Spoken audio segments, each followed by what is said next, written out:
Gurave Gaurachandraya Radhikaya Tadalai Krishnaya Krishna Bhaktaya Tadbhaktaya Namo Namaha.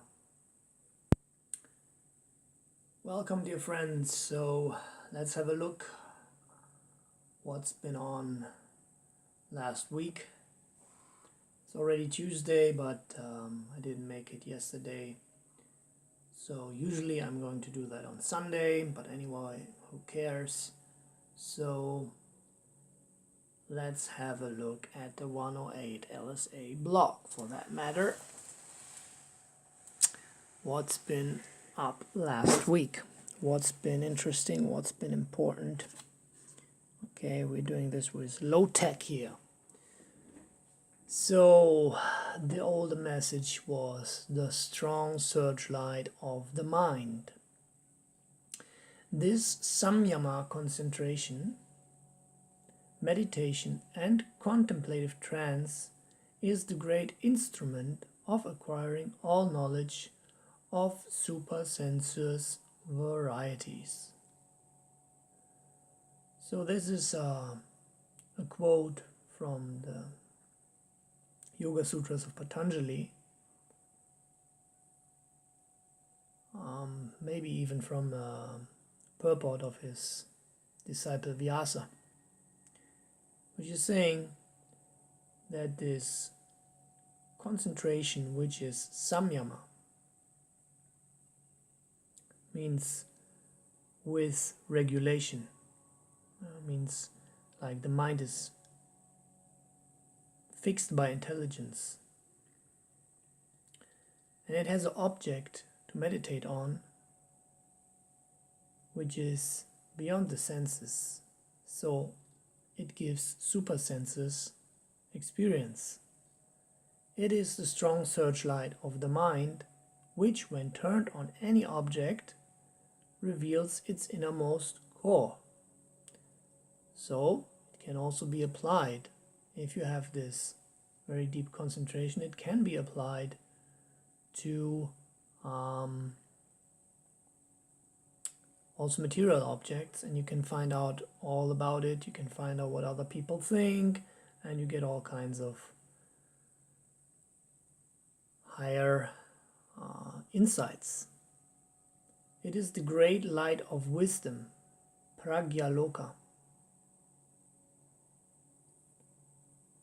Means the realm of realized knowledge, not just what we heard, what we read, but something we have actually realized. And this samyama must be applied to plane after plane of nature, physical, astral, mental, etc. So altogether there are roughly categorized 7 chakras, 7 planes with many subdivisions, and generally all of them must be realized one after another, because unless one is able to function in one plane, one will not be able to function in the higher plane. So one cannot jump to a higher plane leaving aside an intermediate plane, because real progress is gradual. So this is the first subject of today. So your comments, questions, etc. on the subject matter are most welcome. And what else did we have last week? We had what is actually the definition of karma. You know, everyone speaks about karma, but there are different perspectives of karma. First of all, there is fear-based karma, which is afraid of the consequences, which is actually thinking of either a law that is like mechanically punishing, judging, or of a judgmental personal God who is giving your karma. But actually the deeper understanding of karma is that it is just a gift which is bringing us lessons, like a mirror, to make us wake up where we are still not aligned with our true love nature. That is the love-based understanding of karma. And then again, there is an interesting definition of karma in Bhagavad Gita chapter 8,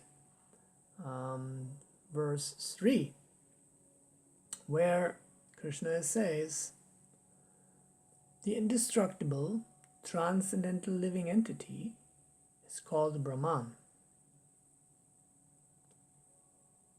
So that is referring to the soul here, which is an aspect of Brahman. And that nature is called the self. But on the contrary, the action which is not in that consciousness, but pertaining to the development of the material bodies, is called karma, or fruitive activities.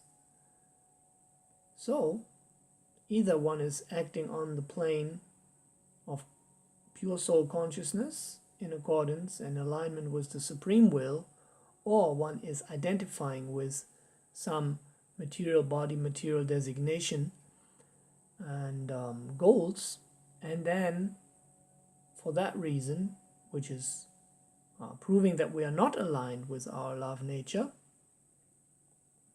with our true love nature, maybe a lower understanding of love, therefore we are creating karma to give us the reaction to reflect, to more highly align, gradually, as we mentioned in the previous blog post, level by level.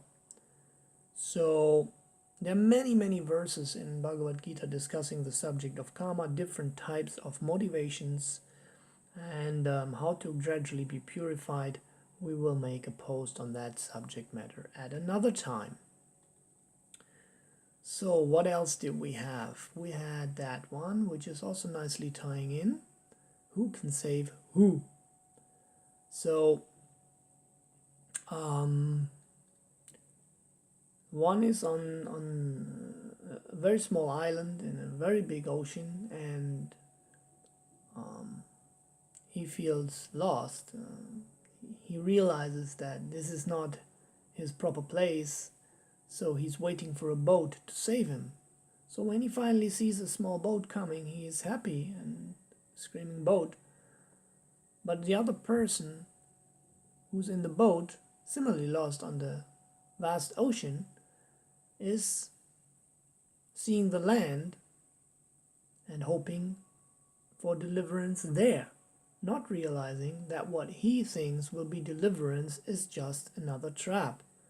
So that is what is going on in this world. We are seeking refuge, salvation, etc.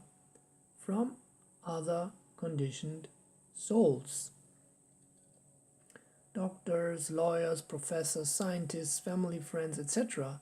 cannot help us as far as realizing our soul and achieving the ultimate goal of life, unless they are pure souls and have realized who they are themselves, which is pretty rare. So only God and his saintly messengers, the true guru, can save us, because he himself has been saved by his spiritual master.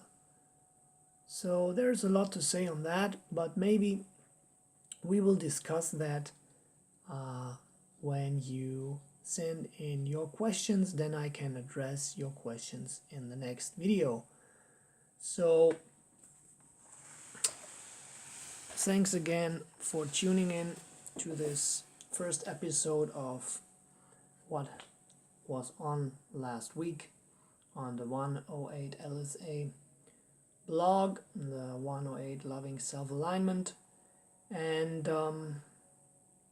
may the Om-Love be with you and hear you soon. Jai Shri Radhe Shyam.